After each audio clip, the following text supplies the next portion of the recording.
হে কাফের সম্প্রদায়, লা আবুদু মা তা'বুদুন, তোমরা যার ইবাদত করো আমি তার ইবাদত করি না, আমরা যার ইবাদত করি তোমরা তার ইবাদত করো না। লাকুম দীনুকুম ওয়ালিয়া দিন, তোমাদের দিন তোমাদের জন্য, আমাদের দিন আমাদের জন্য। কত স্পষ্ট ভাষায় বলে দিয়েছেন। কোন অবস্থায়?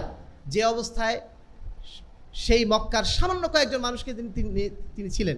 আর আজকে আমরা এত সংখ্যক মুসলমান নিয়ে আজকে সমাজে বিরাজ করছি, অথচ আমাদের মধ্যে ভয় কাটছে না। এখন আমাদের মধ্যে সেই আপোষকামী মনোবৃত্তি থেকে যাচ্ছে।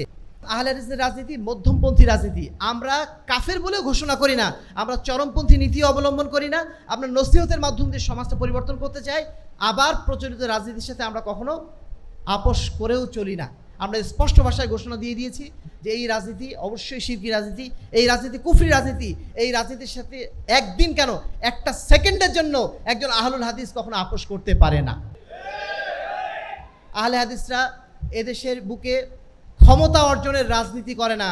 আহলে হাদিসরা যে রাজনীতি করে সেই রাজনীতি হচ্ছে মানুষকে সংশোধনের রাজনীতি, মানুষকে সংস্কারের রাজনীতি। যদি আমরা হকের উপর টিকে থাকতে পারি, যদি আমরা আল্লাহ রাসূল সাল্লাল্লাহু আলাইহি ওয়াসাল্লামের আদর্শের উপর টিকে থাকতে পারি, আমি একা থাকলেও তো ইনশাআল্লাহ জান্নাতে যেতে পারবো। আর সেটাই কি সবচেয়ে বড় সফলতা নয়?